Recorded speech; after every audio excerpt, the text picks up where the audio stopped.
Ako si Florendo Castillo, taga Cavite. Ang hanap buhay ko, pag-aalaga ng manok, nagbebenta ng manok. Basta tungkol sa manok, mapagkakitaan, nagre-repair din ako, nagpapalit ng buntot, nagpapalit ng pakpak. Lahat ng paraan para maayos yung manok, nagawa ko ng paraan. Yung mga nakaw na manok, pag dinala sa akin, paglabas dito, hindi na may kilala. Sigurado, repair lahat. Pati kulay, pati buntot, pati tahid, repair lahat. Kaya ayun ang negosyo ko. Parang si Billy Bello, Kada nagre-repair ka, magkano pinakamababang bayad?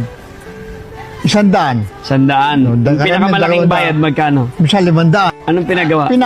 Pinapalitan ng pakpak at saka buntot. Pag gano'n, bakit pag pinapapalitan, anong mangyayari sa